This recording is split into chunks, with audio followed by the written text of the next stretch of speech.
अस्सलाम वालेकुम student, this is अमीर रमज़ान। कैसे हैं आप सबके? उम्मीद है ठीक होंगे। स्टूडेंट, जैसा कि आप जानते हैं कि हमने इंटर पार्ट 1 का सिलेबस स्टार्ट किया हुआ है और आज इसका लेक्चर नंबर 3 है। हम ट्रिग्नोमेट्री 9.1 के 2 क्वेश्चन पूरे कर चुके हैं।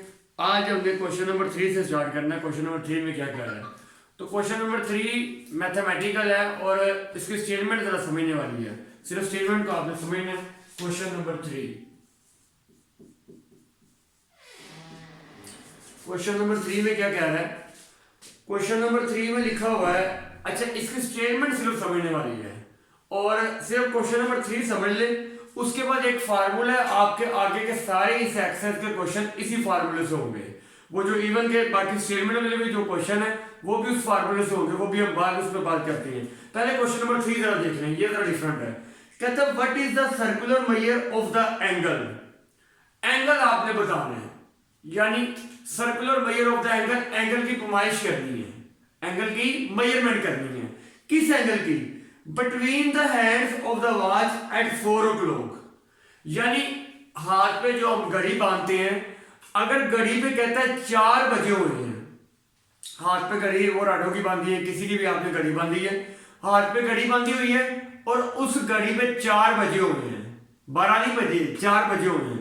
4 बजे हुए हैं, हमने उसका एंगल बताना है कि अगर घड़ी में 4 बजे हो तो उस वक्त circular measure of the angle क्या होगा, यानी कि एंगल की वैल्यू क्या होगी। याद रखें, जब भी एंगल की बात करता होगा ना कि एंगल बताएं, उसका मतलब है हमने थीटा फाइंड आउट करना है। ये आपने पहले भी देखा हुआ है और न्यूमेरिकल्स वगैरह में भी आपने इसको सीखा कि जब भी एंगल की बात हो उसका मतलब हमने थीटा फाइंड करना है। तो यहां भी एंगल की बात कर रहे हैं कि आप एंगल बताएं तो थीटा फाइंड करना है। अच्छा, एंगल कब बताएं? जब घड़ी में क्या बजे हो? 4 बजे हो। तो पहली बात तो ये, अब मेरे पास यहाँ घड़ी तो नहीं है लेकिन मैं इधर 4 बजाता हूँ, घड़ी बना के उस पर 4 बजा देते हैं। कैसे? क्योंकि लोग आपको पता यही होता है, ये इधर हम एक ये राडो की एक घड़ी बनाते हैं, तो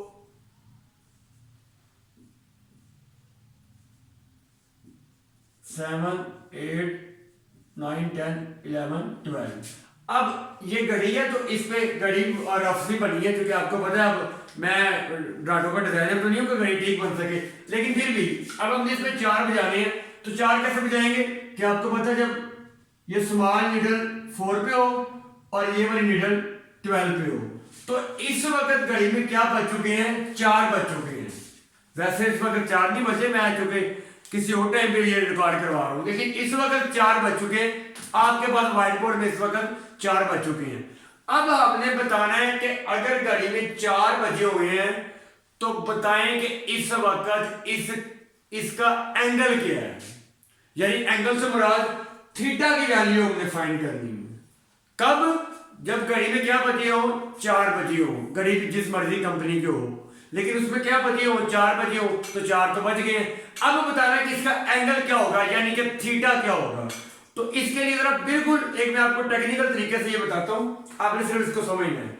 अच्छा, ये जो क्लॉक होता है ना, मुकम्मल इसकी जो रोटेशन होती है, क्लॉक की जो मुकम्मल रोटेशन होती है, असल में ये क्लॉक की जो मुकम्मल रोटेशन होती है, ये आपने ग्राफ पढ़ा हुआ है कि हमारे पास ये 2 एक्सिस होती हैं, एक एक्स एक्सिस और एक वाई एक्सिस। ये आपने पहले पढ़ा हुआ है। आपको पता है ये इधर से स्टार्ट होता है 0 90, ये एंटी क्लॉकवाइज होता है 180 270 और 360, यानी मुकम्मल जो ग्राउंड होता है वो 360 का होता है। तो हम कह सकते हैं कि मुकम्मल एक राउंड 360 का है। तो आप जरा गौर करें, ये क्लॉक ही नहीं है मुकम्मल एक, यानी इधर से हम शुरू हुए थे और पूरा सर्कल काट के वापस इधर आ गए, तो कितने का राउंड है? ये 360 का राउंड है। यानी मुकम्मल जो एक क्लॉक का राउंड होता है वो कितने का होता है? 360 का, क्योंकि हर जो क्वाड्रेंट है वो 90 90 का होता है। 90 90 प्लस 90 180, 180 प्लस 90 270, 270 प्लस 90 360। तो बताना मैं ये चाह रहा हूं कि मुकम्मल जो राउंड होता है ना वो कितने का होता है? 360 का होता है। अच्छा, अब ये बात यहां बताने का मकसद क्या थी? क्योंकि इधर बात हो रही है क्लॉक की, तो वो कह रहा है कि जब घड़ी में 4 बजे हो उस वक्त एंगल क्या होगा। मैंने इसलिए ये बात बताई है ताकि आपको पहले ये तो पता हो कि टोटल हमारे पास जो एंगल है वो कितने का है। तो टोटल मैंने आपको बताया, टोटल जो क्लॉक में एंगल बनता है वो 360 का बनता है। वो कितना बनता है?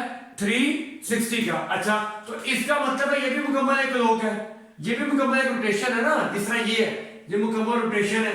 तो कितने की है? 360 की है। तो मुकम्मल रोटेशन फिर कितने की होगी? 360 की होगी। अगर यहां से क्लॉक स्टार्ट होता है और घूमता घूमता मुकम्मल, जिस तरह वो सर्कल था इस तरह ये भी घूमता घूमता मुकम्मल आ गया। तो मुकम्मल एक सर्कल कितने का होता है? 360 का होता है। कितने का होता है? 360 का। वो क्लॉक का हो, जब भी मुकम्मल एक, अगर इतना हाफ होगा तो 180 होगा, और अगर मुकम्मल सर्कल होगा तो वो कितना होगा? 360 का होगा, क्योंकि 0 से शुरू करते हैं और मुकम्मल रोटेट करके वापस 360 पे पहुंचता है। अच्छा, अब 360 को हमने पहले लिखना कैसे है, सुने जरा। देखिए, ये हमारे पास जो क्वेश्चन है ना, इसमें पाई की हमारे पास जो वैल्यू होती है, पाई की, अच्छा आमतौर पर आपने पढ़ा पाई की वैल्यू होती है 22/7। लेकिन जब ये एंगल की बात हो ना, उस वक्त पाई की वैल्यू यहां पे होती है, क्योंकि पाई ये होता है, आपको पता है, इसको अगर हम पाई की फॉर्म में लिखते हैं तो पाई कहते हैं 180 को, यानी ये 180 को हम पाई भी बोलते हैं, 180 को हम पाई भी बोलते हैं। अच्छा, 180 पाई हो गया, तो 360 180 का डबल है, यानी 180 को 2 से मल्टीप्लाई करें तो 360 आता है। इसका मतलब है 360 को लिखेंगे 2 पाई। अब आप हैरान होंगे ये कैसे? देखिए, मैं आपको बता रहा हूं कि 180 को बोलते हैं पाई, 1 पाई, तो 360 180 का डबल है, यानी कि 2 को मल्टीप्लाई करें 180 के साथ तो 360 आता है। तो मैंने 2 को वैसे लिखा, ये 360 बनता है ना, 2 को वैसे लिखा, 180 की जगह पे मैंने पाई लिख दिया, तो 360 का मतलब क्या होगा? 2 पाई।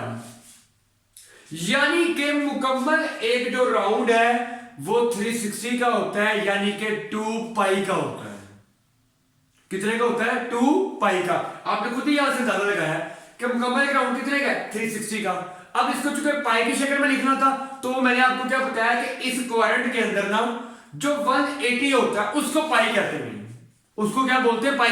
वैसे तो पाई की वैल्यू आपको पता है 22/7 होती है, वो तो अलग एक बात, वो तो है ही है। लेकिन जब हम इसके क्वाड्रेंट की बात कर रहे होंगे तो मुकम्मल एक जो राउंड है वो कितने का? 360 का। इसका मतलब है हाफ होगा 180 का। हाफ कितना होगा? 180 का। तो 180 को क्या बोलते हैं? पाई। तो 360 चूंकि 180 का डबल है तो वो पाई है, तो ये क्या हो जाएगा? 2 पाई, यानी कि 2 इंटू पाई। पाई की वैल्यू क्या है? 180। 2 को आप 180 से मल्टीप्लाई करें तो 360 आएगा। तो बताने का मेरा मकसद ये है, मुकम्मल एक क्लॉक या मुकम्मल एक जो हमारे पास सर्कल होता है वो कितने का होता है? 2 पाई का होता है। कितने का होता है? 2 पाई का। तो यहां पे मैं लिख रहा हूं टोटल, मैंने फाइंड क्या करना है? थीटा फाइंड करना है। यहां पे मैं लिख रहा हूं टोटल एंगल,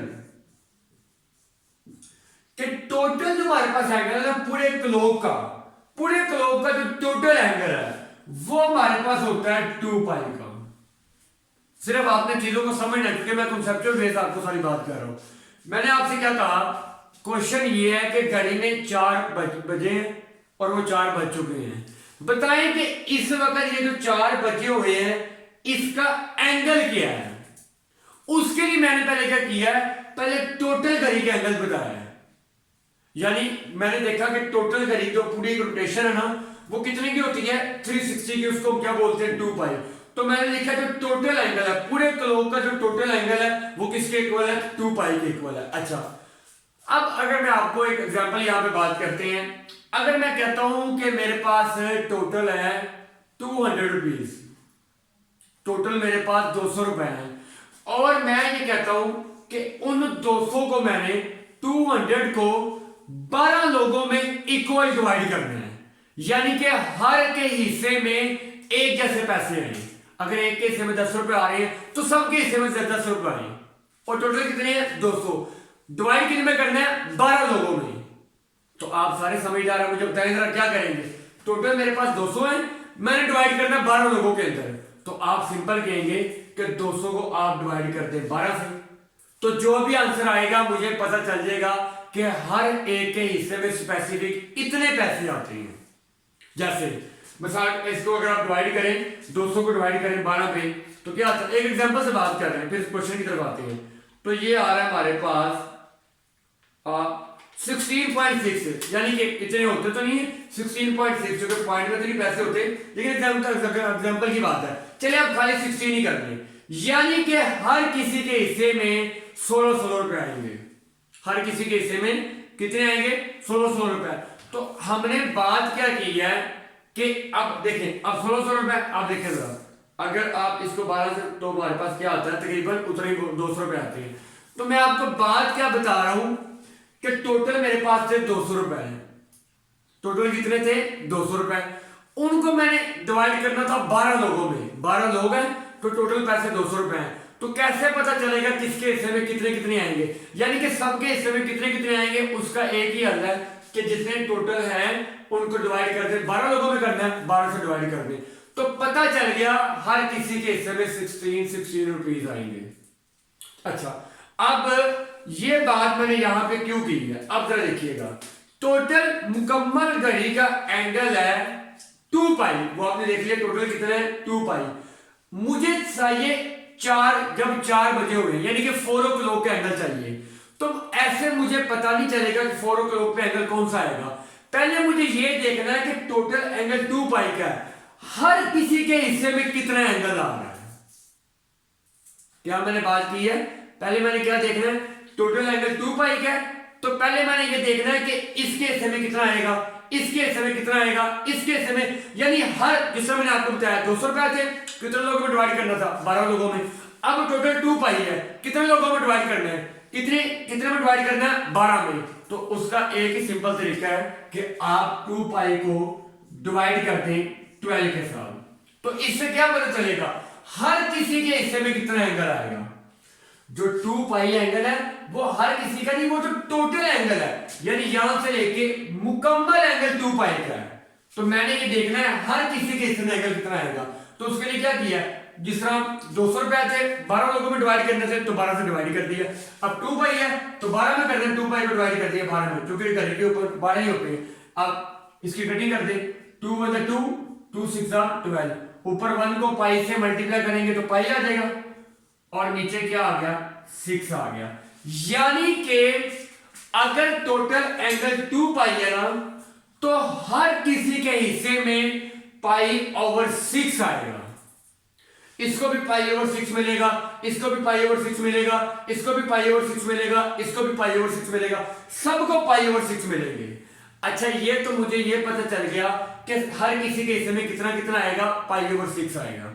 जिस तरह वो एग्जांपल में हमारी हर किसी के हिस्से में कितना आया था, 16 रुपए, तो यहां हर किसी के हिस्से में कितना आएगा, π/6 आएगा। सिर्फ ये क्वेश्चन चेंज है, बाकी सारे क्वेश्चन एक ही फार्मूले से होनी है इसके आगे वाले। अच्छा, अब हमने क्या करना है, अब पता चल गया हर किसी के हिस्से में कितना आएगा, π/6 आएगा। अब मैंने तो हर किसी का तो नहीं बताना था, मैंने बताना कि जब 4 बजे है इस वक्त कितना एंगल होगा।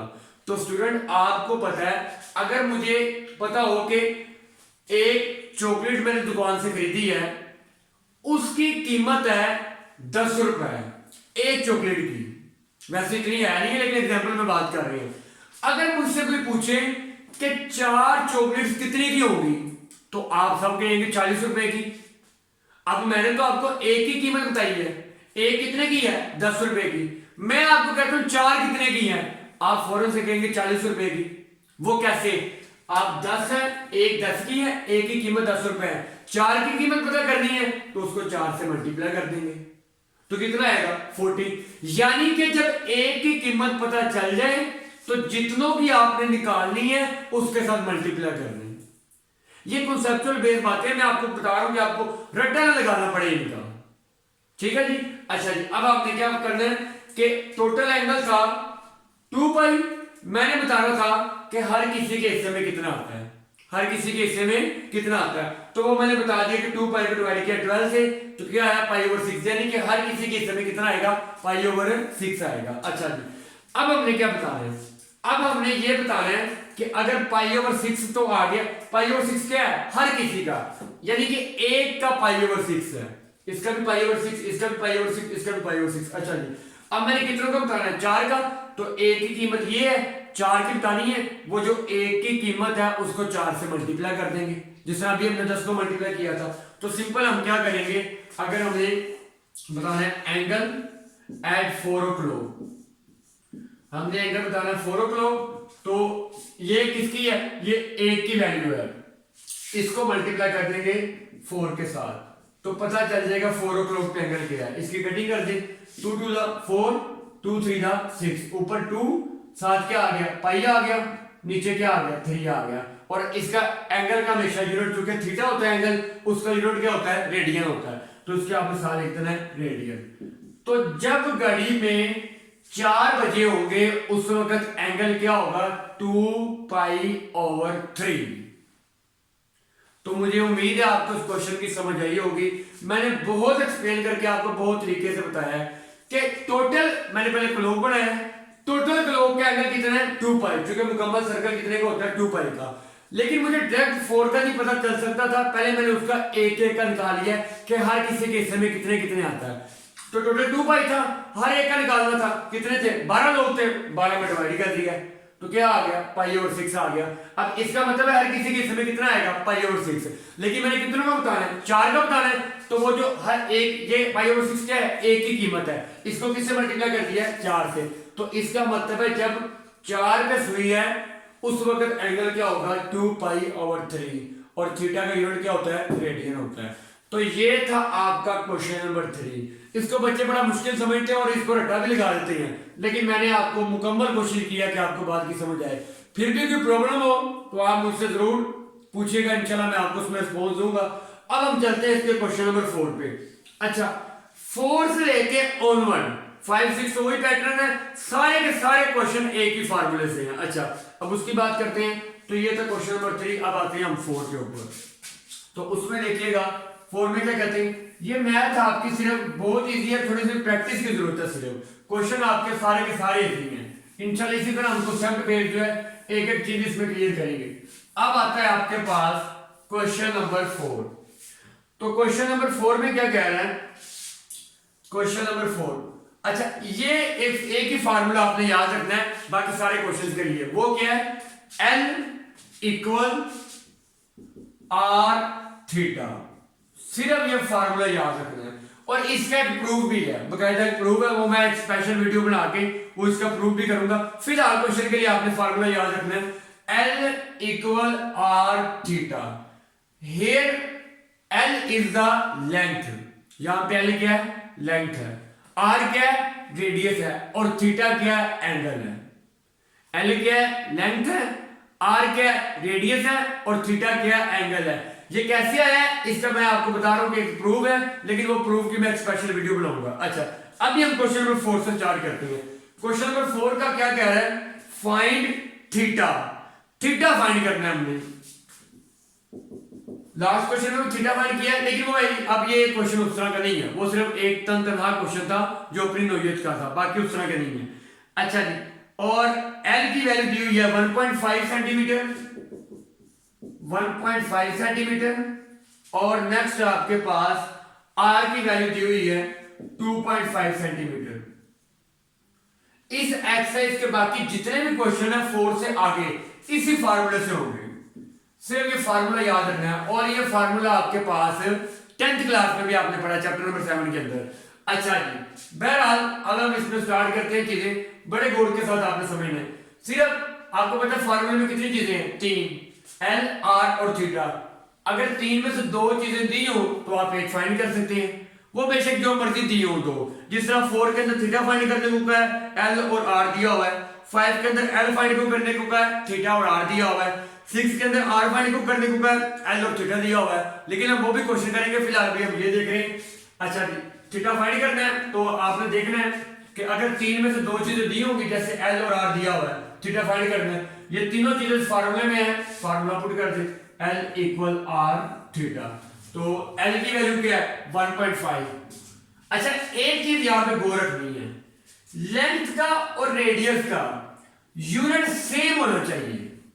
क्या मतलब, अगर लेंथ सेंटीमीटर में दी हुई है ना, तो जरूरी है रेडियस भी सेंटीमीटर में हो। अगर यहां एक चीज सेंटीमीटर में होती और दूसरी मीटर में होती तो मैं इनकी वैल्यू पुट ना करता, बल्कि उनका यूनिट पहले सेम करता, या तो दोनों को सेंटीमीटर में करता या दोनों को मीटर में करता। तो आपने ये याद रखना है कि यहाँ पे लेंथ और रेडियस का यूनिट क्या होना चाहिए, सेम होना चाहिए। तो यहाँ पे ऑलरेडी सेम है तो हम वैल्यू पुट करते हैं। एल की वैल्यू क्या है 1.5 इक्वल वैसे आ गया। आर की वैल्यू क्या है 2.5। अच्छा जी, अब थीटा की वैल्यू क्या है वो तो हमने फाइंड करना है, और आपको पता है जो चीज फाइंड करनी हो उसको आप वैसे एज इट लिखते हैं, दरमियान में कुछ साइन ना हो तो उसका मतलब क्या है मल्टीप्लाई। ये थीटा की वैल्यू हमने फाइंड करनी है। सिंपल क्वेश्चन है। एल की वैल्यू पुट की है इक्वल, आर की वैल्यू पुट की है मल्टीप्लाई थीटा आपने फाइंड करना है। तो ये आपने पहले भी आप सिंपलीफिकेशन किस तरह करते हैं, जो चीज फाइंड करनी होती है उसको एक साइड में करते हैं, थीटा फाइंड करना है। तो ये 2.5 भी थीटा के साथ चाहिए, 2.5 थीटा के साथ क्या हो रहा है मल्टीप्लाई, उधर जाके क्या हो जाएगा डिवाइड हो जाएगा। तो 1.5 2.5 उधर मल्टीप्लाई हो रहा है, इधर आके क्या हो जाएगा डिवाइड हो जाएगा इक्वल, उधर क्या रह गया सिर्फ थीटा रह गया। क्या किया, क्योंकि थीटा फाइंड करना था, जो चीज फाइंड करनी है उसको हम क्या करते हैं 11 कर देते हैं। तो उसके लिए जो उधर वैल्यू थी 2.5 उसके साथ क्या हो रही थी मल्टीप्लाई, जब इधर आएगी तो क्या हो जाएगी डिवाइड हो जाएगी। अब आप इसको कैलकुलेटर में डिवाइड कर दें तो 1.5 डिवाइडेड बाय 2.5, तो अच्छा फ्रैक्शन में नहीं, इसको आप पॉइंट में लिख दें बेशक कोई मसला नहीं है। तो वो है 0.6। तो थीटा इक्वल इन दोनों को डिवाइड किया है, आंसर क्या है 0.6, और थीटा का यूनिट क्या होता है रेडियन। ये आपने साथ साथ में लिखना है वरना वो एक नंबर इसका कट कर देता है। तो थीटा का यूनिट क्या होता है रेडियन। ये आपके पास RAD शॉर्ट फॉर्म में भी लिख सकते हैं। तो ये आपके पास आंसर आ गया। सिंपल क्वेश्चन है, कोई मुश्किल नहीं है, सिर्फ थोड़ी सी प्रैक्टिस आपने करनी है। अब इसका दूसरा पार्ट जो है उसमें भी यही चीज है, उसमें भी इसी का दूसरा पार्ट है थीटा फाइंड करना है। एल की वैल्यू क्या है 3.2 मीटर और आर की वैल्यू है 2 मीटर। थीटा हमने फाइंड करना है, यही फार्मूला सिर्फ पुट कर दे, L equal R theta. L की वैल्यू क्या है 3.2 इक्वल आर की वैल्यू क्या है 2, और थीटा फाइंड करना है वो वैसे का वैसे आ जाएगा। थीटा फाइंड करना है, जैसे ये इधर मल्टीप्लाई हो रहा है इधर आके डिवाइड हो गया, 2 इधर क्या हो रहा है मल्टीप्लाई, इधर आके क्या हो जाएगा डिवाइड। तो 3.2 डिवाइडेड बाय 2 इधर मल्टीप्लाई हो रहा है इधर आके क्या हो गया डिवाइड हो गया, इक्वल क्या आ गया थीटा। तो थीटा इक्वल, अच्छा आपको पता है जब इक्वल हो तो इसको इधर लिख लें कोई मसला नहीं है, वो आपने परेशानी होना। मैंने थीटा को पहले लिख लिया इक्वल, इनको डिवाइड करेंगे तो 3.2 डिवाइडेड बाय 2, तो आंसर क्या आ गया 1.6। 3.2 डिवाइडेड बाय 2, तो थीटा का आंसर आ गया। यूनिट क्या है रेडियन, तो RAD ये इसका यूनिट आ गया। तो सारे के सारे क्वेश्चन सिर्फ इस फार्मूले से होंगे हैं। ये था जी क्वेश्चन नंबर 4। तो चूंकि मैं कोशिश करूं कि वीडियो कम से कम रहे, ज्यादा लेंथी ना हो। बाकी के क्वेश्चन इंशाल्लाह हम अगले लेक्चर में देखेंगे। अगर आपको वीडियोस पसंद आ रही हैं तो आप लाइक करें, शेयर करें, सब्सक्राइब करें और अपने क्लास फेलो कलीग्स के साथ जरूर शेयर करें। इंशाल्लाह तबारक तआला नेक्स्ट वीडियो में क्वेश्चन नंबर 5 के साथ हाजिर होंगे। तब तक के लिए दीजिए इजाजत। अल्लाह हाफिज।